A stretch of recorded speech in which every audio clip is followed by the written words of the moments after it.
सप्रेम जयशिवलाल, आता आली आपली मोर्चाची तारीख जवळ आली। उद्या 19 तारखेला आझाद मैदान मुंबई येथे प्रचंड मोर्चाचं आयोजन करण्यात आलेलं आहे।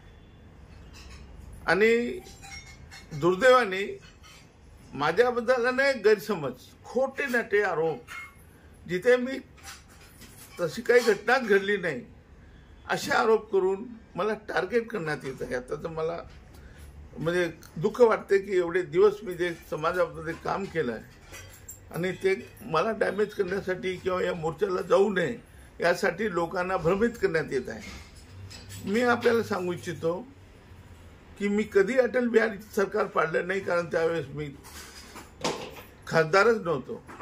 बंजारा वाद मी मिटवला आहे। 2% आरक्षण मी वेगळे काढून दिलेलं आहे।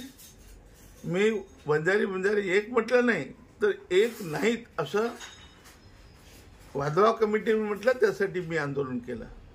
2% आरक्षण त्यांना वेगळं दिलं जे आपल्यामध्ये सरकारने घातलं होते। असे अनेक प्रश्न आहेत माझ्याबद्दल सांगता येईल, परंतु आता मोर्चा कशासाठी असतो? मोर्चा हे सरकारवर दबाव पाडण्यासाठी असतो।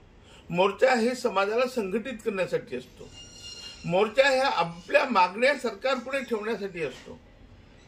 4 नोव्हेंबरला जी बैठक झाली त्यामध्ये जरूर माननीय मुख्यमंत्र्यांनी सांगितलं आम्ही समिती नेमू, आम्ही हे जातीचे दाखले देऊ, परंतु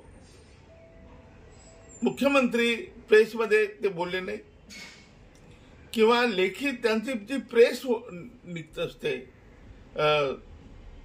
गव्हर्नमेंट म्हणजे प्रेस नोट ती पण निघाली नाही।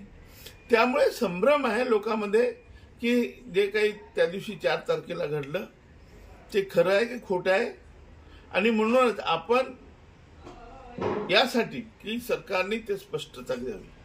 शिवाय 2 ज्या मागण्या होत्या पुढे आल्या, पण आज रिझर्वेशन प्रमोशन पेंडिंग आहे, क्रीमी लेअरचा प्रश्न आहे, वसंतराव नाईक महामंडळाला फंड नाही आहे। आता परवा जे आपल्या वनआरटी केली त्या वनआरटीला सुद्धा फंड काही दिलेलं दिसत नाही।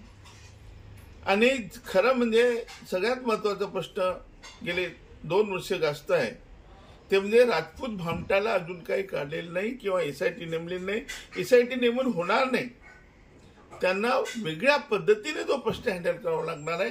ते मला माहित आहे कसं करायचं। एकंदरीत माझा जो अभ्यास आहे, मी जे गेले 20-25 वर्ष जे काही करतोय अभ्यास आणि लिहितोय, लोकसभेमध्ये मांडलाय, प्रायव्हेट बिल आणले आहे, ते एकच सांगतो आपल्याला की आरक्षण जे आहे बंजारा समाजाला पूर्ण देशात, तिथे नाही, पूर्ण देशाच्या बंजारा समाजाला आरक्षण मीच मिळवून देऊ शकतो। ही परत मी तुम्हाला सांगतो, याचं कारण आहे हे अभ्यास बोलतोय, मी बोलत नाही, माझा अभ्यास बोलतोय। आणि म्हणून तुम्ही या उद्या 19 तारखेला आणि निघा। आज बरेच लोक निघालेत, निघा, तुम्ही कन्फ्यूज होऊ नका। तुम्हाला लोक वाटेल ते सांगतील हे मोर्चा कॅन्सल झाला, लोक येणार नाही, मोर्चा कमी फार लहान होईल, काही होणार नाही। हरिभाऊ राठोड काफी आहे, 1 मॅन शो, 1 मॅन आर्मी। तेव्हा तुम्ही काळजी करू नका, मोर्चा होणार। गेले 25 वर्ष मोर्चाच करतो मी, मोर्चा मॅन आहे, तुम्ही का काळजी करता? त्यावेळेस एवढंच होतं की त्यावेळेस माझ्यासोबत नेहमीच आपले संत शिरोमणी रामराव महाराज उभे राहायचे। आता सुद्धा पोरादेवीचा आशीर्वाद मला आहेच, पूर्वी होता। त्यामुळे निश्चितपणे तुम्ही या, आपला मोर्चा होईल आणि आपल्या मागण्या रेटून धरू, आपण आपल्या मागण्या मंजूर करून घेऊ, आपलं आरक्षण बंजाराला मिळेल। धन्यवाद। जय शिवलाल।